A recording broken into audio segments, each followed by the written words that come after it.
A Sociedade Brasileira de Pediatria emitiu no final de 2023 uma nota alertando toda a comunidade científica, médicos, quem trabalha, atua diretamente com a criança autista, familiares, sobre o uso excessivo de telas diretamente com a criança autista. E é sobre essa nota que nós vamos falar no vídeo de hoje. Seja bem-vindo ao canal Educação Estesia. No vídeo de hoje nós vamos falar sobre a nota emitida pela Sociedade Brasileira de Pediatria, diretamente apontando para pessoas com transtorno do espectro autista, mas faz referência também a pessoas neurotípicas. E a nota inicia dizendo que já há muito tempo a comunidade científica ela tem estudado, tem pesquisado bastante sobre a influência das telas no desenvolvimento especificamente da criança, tanto crianças neurotípicas quanto crianças autistas. E esses estudos, com o avanço desses estudos, cada vez mais é preciso estar alerta, é preciso uma atenção de todos os envolvidos. Para quê? Para que o excesso dessas telas não prejudique o desenvolvimento das nossas crianças e também da criança, da pessoa com autismo. E a nota, ela inicia dizendo que a comunidade acadêmica ela já tem avançado muito nos estudos quando se faz referência ao uso excessivo das telas. E isso já é um consenso entre toda a sociedade acadêmica, todos os pesquisadores, que o uso excessivo de telas traz prejuízos para o desenvolvimento da criança, enquanto sedentarismo, enquanto desenvolvimento, enquanto prejuízos na comunicação social, na fala e em todos os campos, em todas as áreas que abrangem o desenvolvimento infantil. Isso já é um consenso. O uso excessivo das telas, ela tem sido amplamente associado a crianças com transtorno do espectro autismo e também a outros distúrbios. Se nós pensarmos no desenvolvimento infantil, a criança, ela precisa de chão, ela precisa se comunicar corporalmente, ela precisa se desenvolver por meio do corpo, por meio do contato, na relação com o outro. Então já ficou estabelecido que o excesso dessas telas para o bebê, para a criança em desenvolvimento, ela acarreta muitos prejuízos, tanto cognitivo, quanto social e também motor. A duração total do uso das telas tradicionais como TVs e vídeos não é diferente em crianças neurotípicas em idade escolar em comparação com as crianças autistas. Embora os dados não mostrem a diferença do tempo de uso, fica claro que tanto crianças com TEA em idade escolar quanto crianças neurotípicas, elas estão passando mais tempo utilizando as telas do que o recomendado. Pessoas do transtorno espectro autista apresentam características cognitivas e comportamentais que favorecem o uso de dispositivos como TVs, eletrônicos, para brincar. Por quê? Porque elas têm um interesse mais restrito, têm alterações na comunicação social, diferenças sensoriais e fatores contextuais, como o estresse dos pais, por exemplo.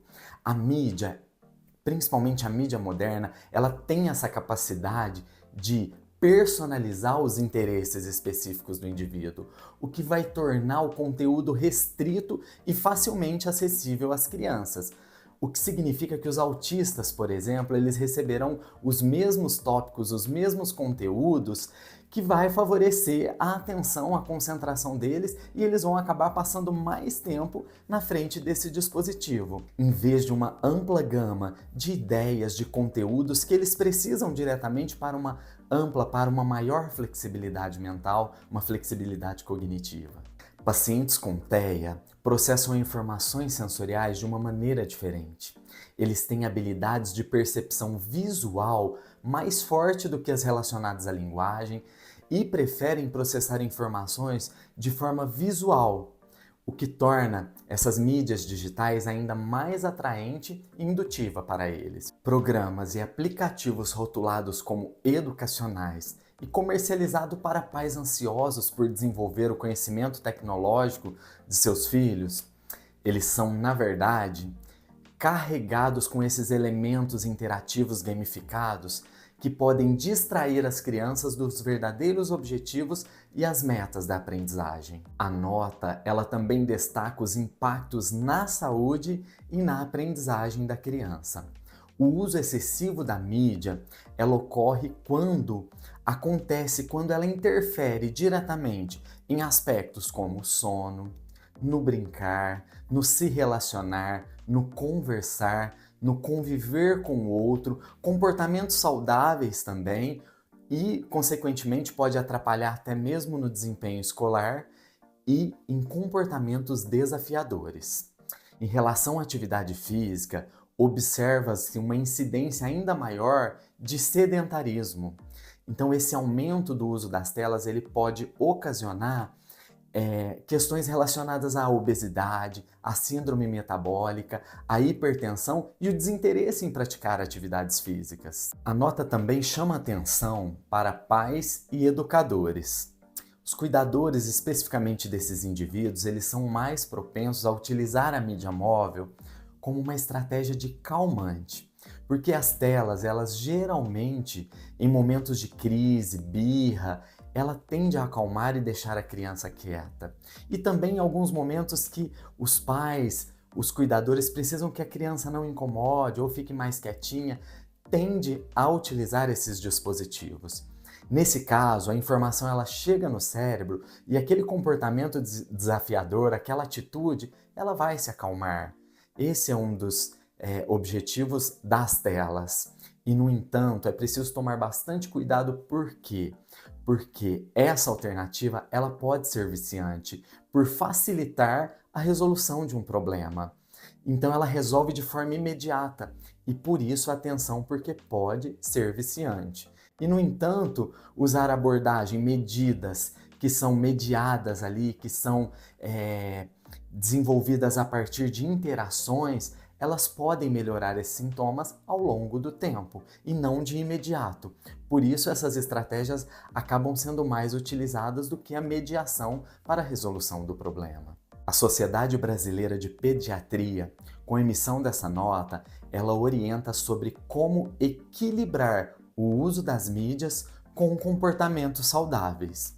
Isso inclui uma elaboração de um plano familiar do uso das telas, ou seja, sugere que as famílias se organizem, se planejem para que haja um equilíbrio aí entre o uso das telas e as atividades como brincar, socializar, ler um livro, desenhos, tarefas em casa, aquelas tarefas mais simples, passeios também são muito importantes, principalmente crianças autistas. Então a nota ela faz referência a todas essas questões como um alerta para que nós possamos ficar atentos tanto na hora de lidar quanto na hora de utilizar recursos e o que realmente é importante para que não haja um excesso no uso dessas telas.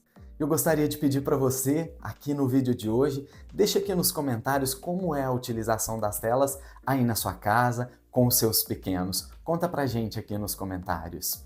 E nós vamos encerrando mais um vídeo aqui no canal. Não se esqueça de curtir, que é importante para que o vídeo ganhe visibilidade, a plataforma sugere dessa forma. Se inscreva no canal e principalmente compartilhe esse vídeo. São informações importantes, de uma forma bem resumida, que a nota pela Sociedade Brasileira de Pediatria, ela traz. E nos encontramos num próximo vídeo. Até lá!